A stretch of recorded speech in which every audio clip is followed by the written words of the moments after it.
Okay, y'all, excuse my cap or whatever. Although I'm not one of those girls who come on YouTube and apologize for not having on any makeup. That's silly to me. But I will say excuse my hat.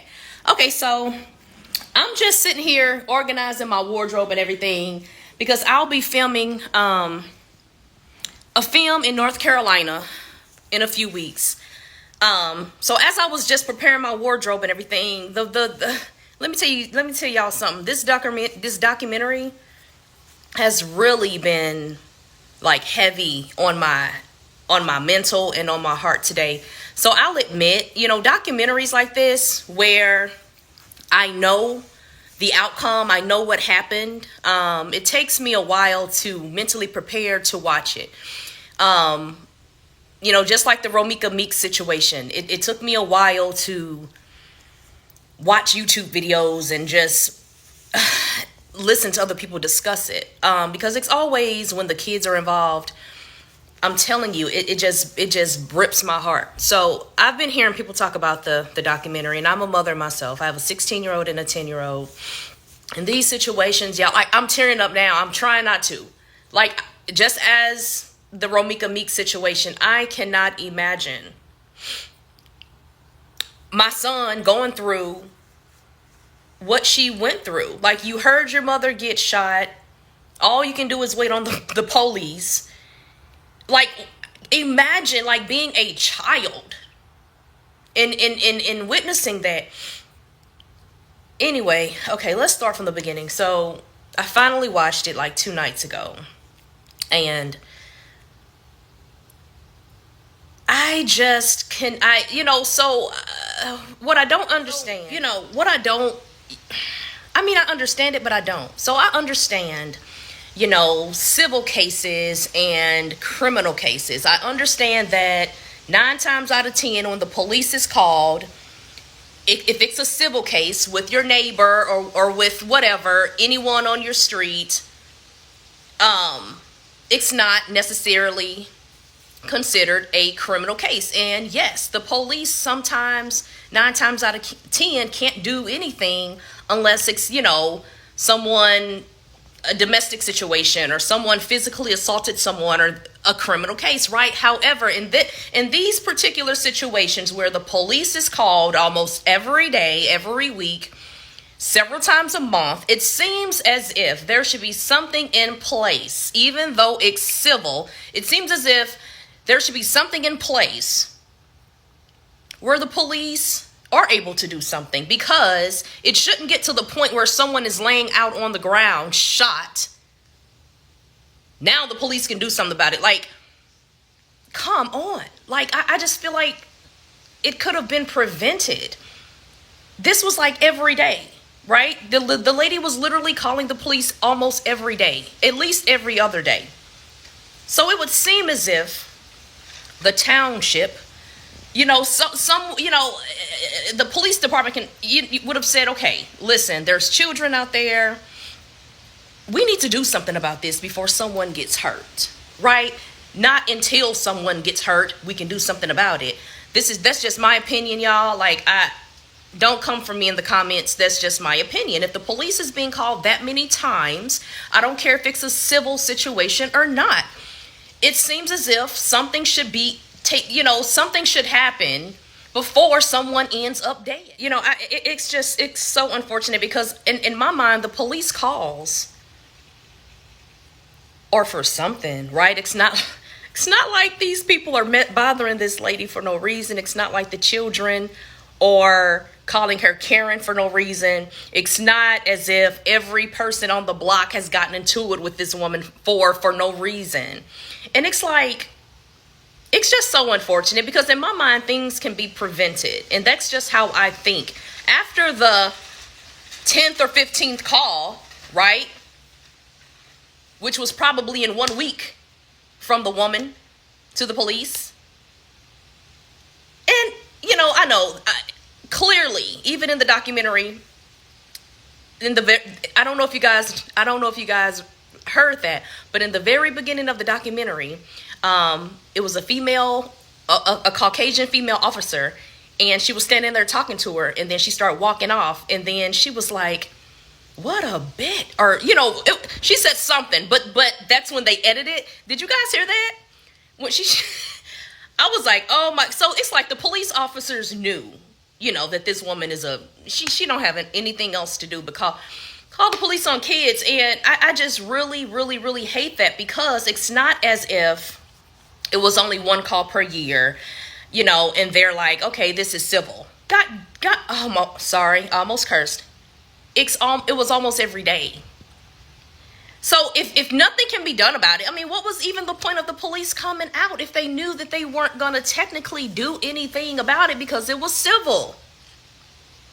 I mean, I know they got to come out. I'm rambling at this point. And as a person who doesn't like children, I can't even call the woman a racist. Hell, she didn't even like the little something. Let me clarify something. When I said as a woman who doesn't like children, I didn't mean myself, guys. I was talking about her. So as I was saying, as a woman who doesn't like children, like, why would you move over there? Because if most of the children were already living there before you, then I'm pretty sure you saw those kids outside before you moved in or whatever, or as you were moving in, you saw the amount of children that lived in that area. If you were there already before most of the children, start living in that area or whatever, I mean, it is what it is. Go ahead and move then. Now, I understand everyone does not have the funds to up and move, but if it's that serious where you're calling the police every day because some children are in a field that you don't own, being children, not trying to steal cars, not selling drugs, not smoking weed, not shooting dice, okay? These children weren't even teenagers. Like, these were kids playing and having fun. If that disturbs you so much, move out. Move. Because clearly the kids aren't moving. You know what I mean? Make a conscious decision to prepare to move. And if you're that disturbed in an area, move. I saw someone else say that on Facebook, and I'm like, when you think about it though, no. Because she claims she wants peace. Well, she claims she wanted peace, but she really didn't. She loved calling there are people like that. They love always having something to feed off of. She probably would have hated to live in a really quiet community. She really, she didn't want peace for real. She stayed there. She didn't want peace, guys. Some people enjoy the attention of having cops come out and, that types of stuff. Those types of situations, they make people feel important who have absolutely nothing going on in their lives. And it's so unfortunate that there are young people like that, but mostly, I hate to say it, but it's a lot of elderly people, older people that they're just bored. They don't have visitors. They don't have much family left, or they've ran their family away, and they have to have something going on. But she was just miserable. Like, I would love hearing, I think, I can imagine, I would love hearing a bunch of kids outside playing. Probably not all the time, all day, every day. But, it's not, it's like, what did she expect? Like, the kids just not to go outside and not laugh, not talk, not run, not play? Like, what are you talking about, lady? Like, go move to your nearest island, okay, in whichever ocean of your preference. Like, just go. You move into an apartment complex. And to be quite honest, it isn't. From looking at the documentary, it wasn't like. How can I say this without sounding? It wasn't like an exclusive, area or, a gated community and, an expensive area to live in. It was quite affordable. So go find somewhere else that's more quiet, that suits you. I don't know. It's just so unfortunate. So let's go. The kid, listen. Okay, so on a lighter note, before we get to the end of my little review here, I wouldn't say it's a must watch because it was a very hard watch. Sometimes I have to bring myself to watch things, just like the movie with Danielle Deadwyler. She played Emmett Till's mother, Till. It took me years to watch that movie because I have a black son. Like, I don't want to watch, you know what I mean? And also, we know what happened to Emmett Till, right? So I already know what's going to happen. You know what I'm saying? So, but at the same time, I want to watch the movie and support it, and because I love Danielle Deadwyler, but it's just hard to watch because you know it's gonna come, and that was the situation with this documentary. I knew what the outcome was, and I know how sensitive I am, and it's so sad because I live on a dead end street, y'all. It's so quiet. It's no kids on this street, really. And my son, he'll be out riding his bike, and I just find myself, and I'm tearing up right now because I don't think people understand, like, the anxiety that parents have. Like, most of the people on my street are elderly. Like, there's no traffic, or anything really. But I find myself, like, walking to the window or walking to the door just to make sure I see him. So I can't imagine, like, having a dispute with the neighbor and a neighbor does something to my child. Like, I would go, listen, I'm telling you guys, oh my God, I am crying on this freaking camera. Oh my God. I'm passionate about these types of situations. That's why I just had to make a video. Listen, if you're sensitive like me, I wouldn't say, just read some news articles. It was well put together. I like how, it was basically just police body cam footage, but it was well put together. I will give Netflix that. It was definitely a 10 out of 10 how the documentary was put together. Hey, if you're sensitive like me, I honestly, I wouldn't, I'm not going to force y'all to watch it. It was heartbreaking. A lot of people were discussing the after the children were told that their mom had passed away, their reactions. But it was their dad that came. It was his reaction that really got me. I really felt so sorry for him. Because imagine a regular evening, you get called by the police to come to this location of your ex's house, your kids' mom's house, because there's been an incident. You find out she's been shot, which is bad enough, okay? They thought she was gonna make it, and then being told she didn't make it. So now, instantly, you gotta break it to your children that their mom is not coming back. Yeah, his reaction tore me up. Like, I wasn't boo-hoo crying, like bawling, but just emotionally, like, I just, so unnecessary. And I can't blame her for going over there because I know me. If my son came running back home talking about someone took his bike or his tablet or whatever, you're not thinking that you're about to get shot. As a mother or a parent, you're not thinking that, okay, I'm about to go and defend and protect my child and obtain their belongings back or retrieve their belongings back. In your mind, you're doing what you're supposed to do as a parent. And you don't think about getting shot and not ever being able to be a parent again. While your son or your children are out there witnessing the chaos. It's just so crazy how fast stuff can happen, y'all. Like, I don't even know. So did the woman snatch the tablet out of his hand, or did he leave it on the ground and she went and got it? It doesn't even matter. It doesn't matter. And I'm so these situations, they touch me so much because I know that I would have done the same thing. I would have went over there and got my son's stuff and asked her, why do you have my son's stuff? Why do you have a tablet?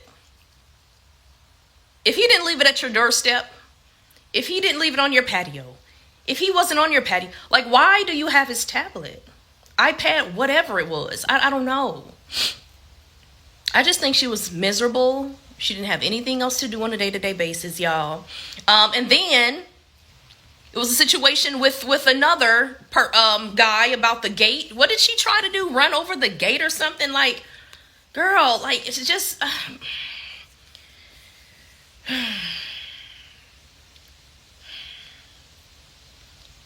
Oh God, those kids were just crying. Like, and when I see situations like that, I imagine, like, I feel so privileged and just so lucky and grateful. I just feel so privileged and lucky to still have, both of my parents, and not because my mama would have done the same thing.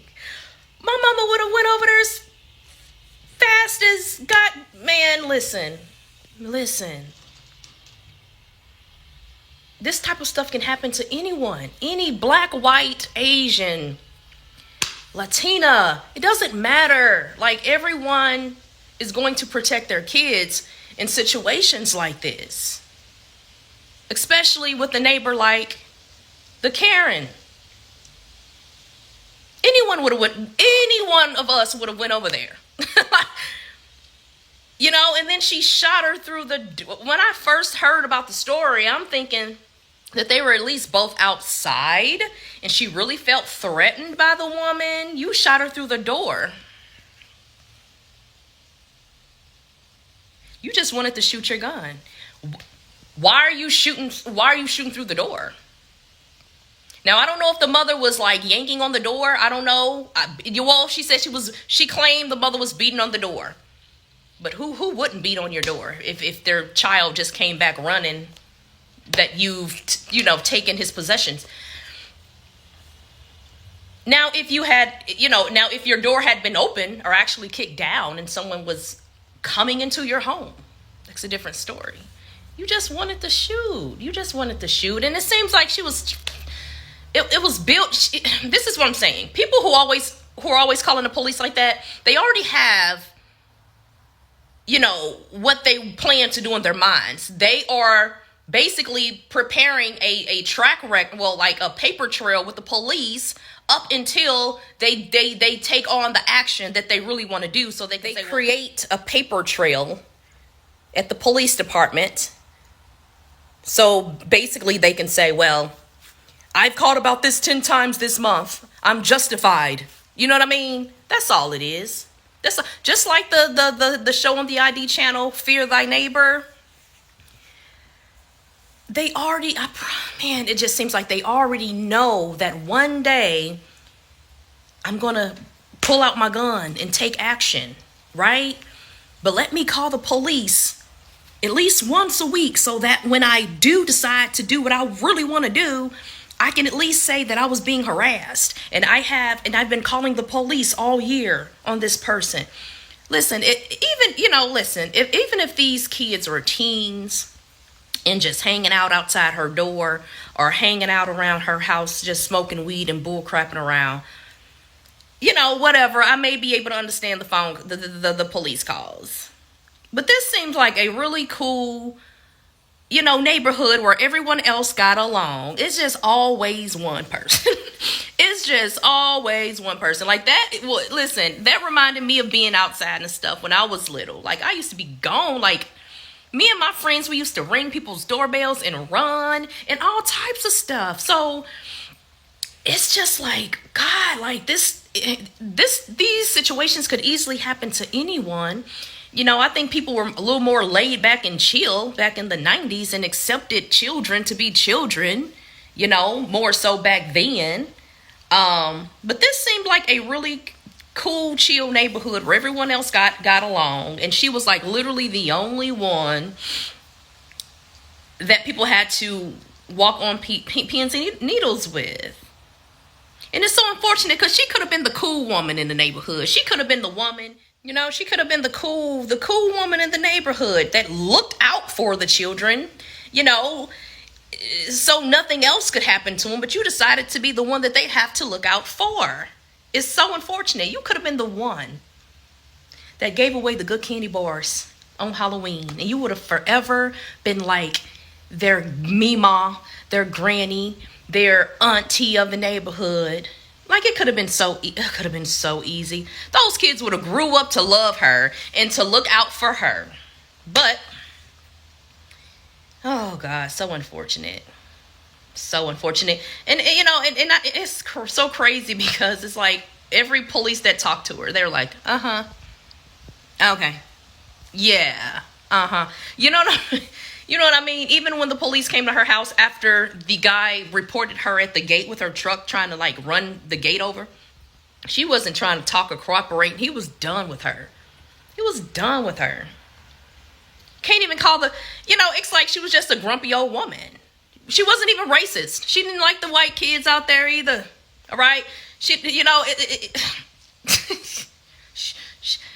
even though, they claimed she was saying the N-word and all that. Yeah. But she was the type that didn't like any kids. She didn't like nobody, right? She should have just been living out in the woods. Okay? Oh, God. Let me get back to packing, y'all. I had to do this. This review. I do movie reviews and all that stuff anyway. But I really had to talk about this. As a parent, these types of situations really hit me. And it just makes you more prayerful. And just ask God to continue to. All right, guys, I'm about to end this video. But the woman, Susan, she was sentenced to 25 years in prison. Yeah. And it looks like she's already deteriorating. If you Google her, from what she looks like in the documentary, it's been 2 years. What she looks like now, she looks like she's already deteriorating. Imagine spending the rest of your life in jail because you don't like children, or just because you were so bored that you had to create chaos, or that you needed attention so bad that you had to call the police every day. Like sometimes it's just best to just sit back and chill and accept things for what they are. And hey, I mean, it's like, what was the purpose? It doesn't make sense. So what I'm going to do is stop trying to make it make sense, because it doesn't make sense. It was unnecessary. If you're emotional like me, honestly, just read the article. Don't watch the documentary. That body cam footage was brutal. I just... It's sad. I hope her children are doing well. Thank God they at least have their father. At least they have one parent now. Thank God for that. I know the grandmother is very active and, all that. I don't know, y'all. I like how it was, I like how they put the document together. So I'll give that a 10 out of 10. But it was very hard to watch. Bye, y'all.